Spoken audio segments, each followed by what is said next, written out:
Ciao Tifosi, welcome back to the Italian Football Talk with myself, Auber and Graham. Back to talk about Italy in the second round against Austria happening on Saturday, 8 o'clock at Wembley, London. And really excited about this, man. Finally, we're getting to the business. Now we're talking about the business of the game now. We're really going to get stuck into this. So, Graham, here we go. Yeah, this is when the serious football starts kicking off now. The group stage is over. You don't have that safety net of potentially finishing third in the group and still progressing anyway, as we're going to be seeing that quite a lot in these matches. But we're only going to focus on the main team. That's going to be the Azzurri, Italy, which I think right now is the name on most football fans' lips when it comes to favourites for the tournament. Maybe not the bookies' favourites, but I mean, when you look at all the other teams' performances and you compare it to the Azzurri, it's night and day as far as I'm concerned. So I am very, very excited to see how the Azzurri get on in the knockout stages. Yeah, I mean, yeah, like you said, it's now, Italy start as the dark horses of the tournament, and now people kind of, they could be favorites, but we've heard the pundits say we haven't been tested yet. So, well, let's have we'll see. Let's look at our lineups, and we'll talk about all that coming up now in the next 10 minutes. Well, with the opponent being Austria, you can be guaranteed the Azzurri are going to be tested. So let's take a look at Auber's predicted lineup to begin with. So you've got Donnarumma in goal, Di Lorenzo. I mean, why Di Lorenzo starting?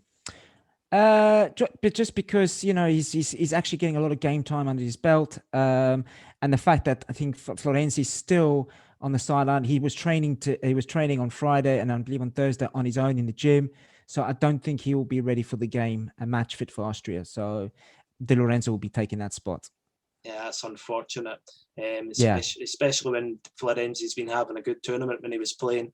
And of course, the other omission in the centre of defence, which I'm pretty sure everyone will be aware of, Acerbi in place of Giorgio Chiellini. Yeah, I think Chiellini again was training separately to the group, still recovering. So I don't think he'll be ready for the lineup. Acerbi's already had some game time under his belt for the games that's in the past games. So I think it's a toss up between him and Bastoni, but I think Acerbi will take the nod on that. Yeah, I mean, it was always there was a rumor going around that Chiellini was going to miss this game anyway, regardless of who the opponent was. Hopefully it won't backfire. You can't imagine it will, because Acerbi is a solid defender as well. Yeah, and obviously you with Bonucci, of course, partner with Bonucci in the centre defense. So that's a cert. Yeah, and of course, alongside him, it's the standout fullback Spinazzola, who's having a wonderful tournament. So move on to the midfield. And just a quick one: if you haven't Spinazzola in your fantasy team, boy, you're sleeping. You've got to have him in your team. Yep, you got to have him, especially at this point when he's bagging those points in for fun. So move on to the midfield. It's going to be a 3-man midfield, and surprise, surprise. I mean, both of us have been predicting Barella and Jorginho, but not this man. Marco Verratti starts for you. Yeah. I think it's going to be Mancini's headache, selection dilemma. The mid Verratti, previous game against Wales, played fantastically, commanded the pitch, really was all over Wales. Made his presence felt.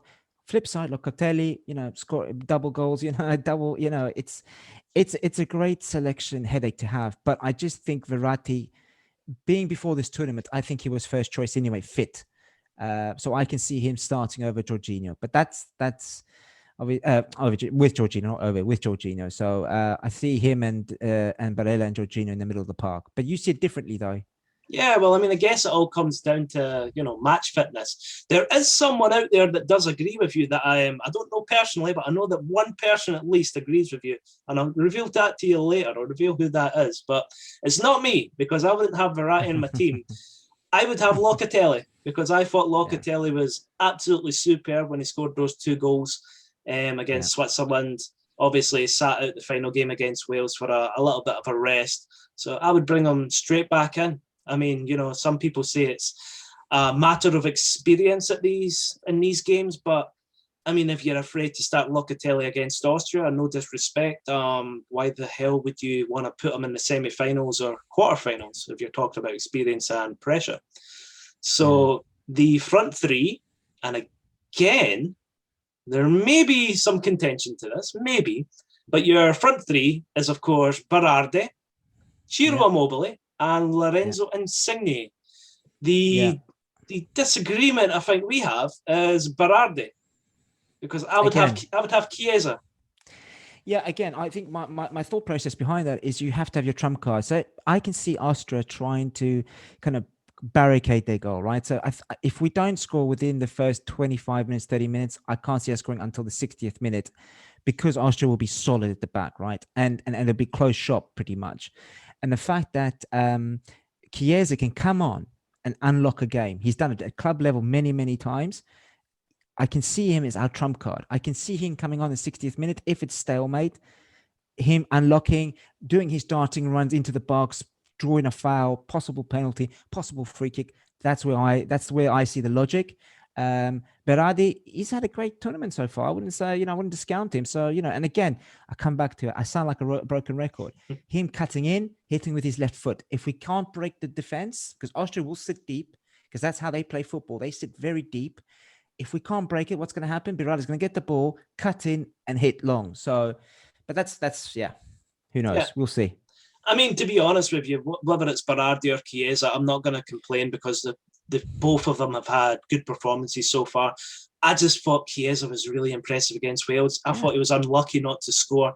He just looked like a player that was out there to prove a point and, get asking questions of Mancini about who's going to be starting out wide alongside Ciro Immobile and Lorenzo Insigne, because Insigne and Immobile for me is the guaranteed set in that front three, and it's always a question of who do you fancy on the day? Do you fancy Berardi or Chiesa?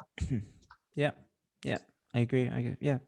Now, of course, not so long ago, I said to you that there is one person out there that thinks similarly to you. Well, I think it's similarly to you, but we'll see if this is the reason. So Gianluca Zambrotta, for those that don't know, a former Azzurri and Juventus AC Milan player, he's got a column up on UEFA.com covering Italy in the Euros. Now, he said this on Marco Verratti. Marco Verratti played an excellent match against Wales and he's recovering well from injury. He's surely in competition now for a place in the starting 11 with Manuel Locatelli. We'll have to see about his fitness, but I think Verratti will play because he has more international experience than Locatelli.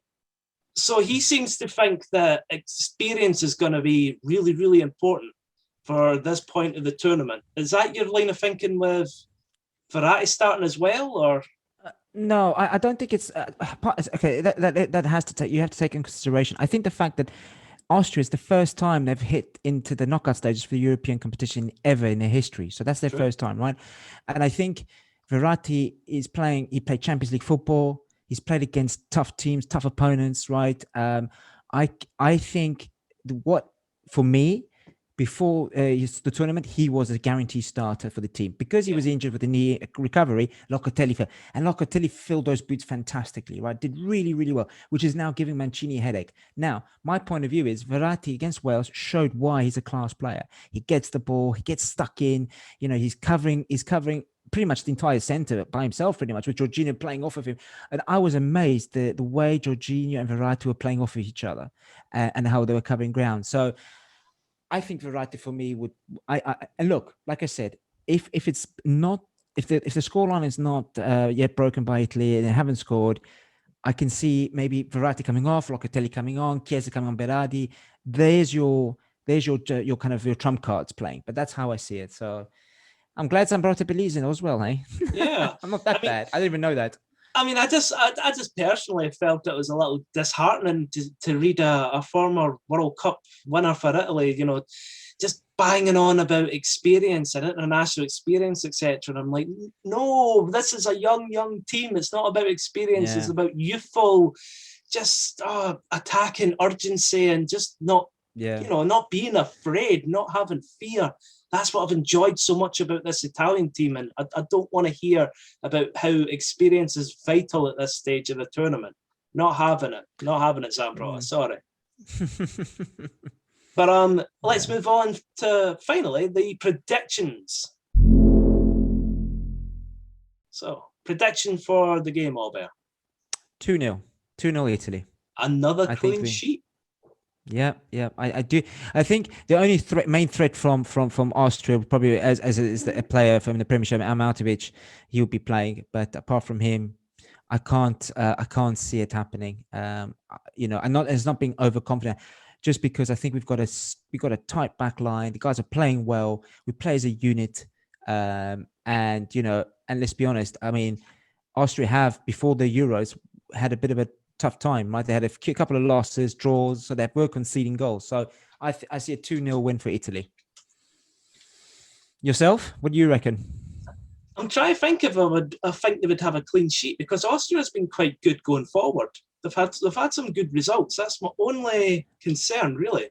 Like, I know that Italy's been rock solid defensively, but I just got a sneaky suspicion that Austria might get a goal, because their games in the group stage, they scored 3 against North Macedonia. Okay, that's not so bad. And then obviously they got the winner against Ukraine to get in this position to begin with. So, I mean, I think they have goals. And I think the main man, I totally agree with you, Arnautovic, because, you know, they didn't look... Yeah.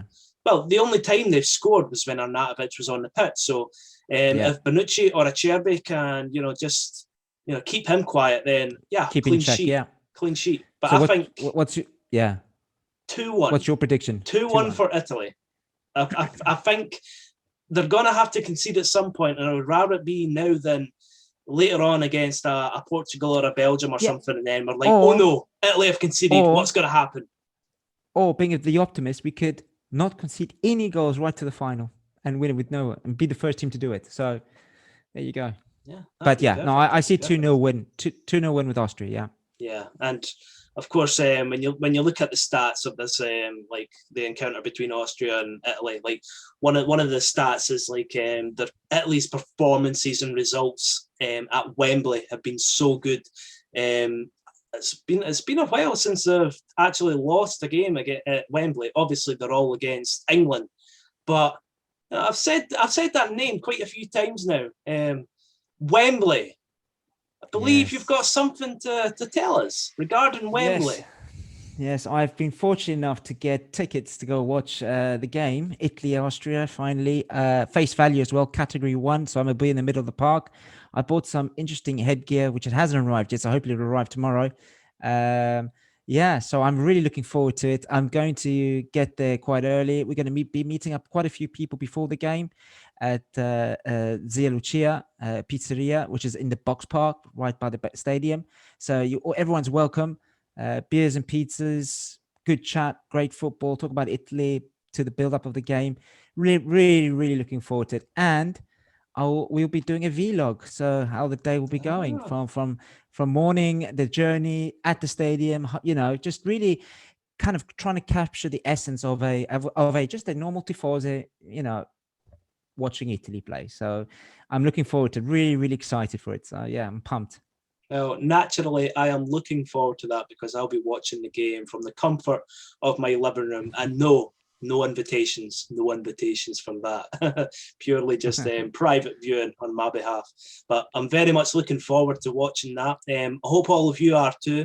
Don't forget, like and subscribe to the channel. It really means a lot to us. It really helps the channel as well. And ciao for now, guys.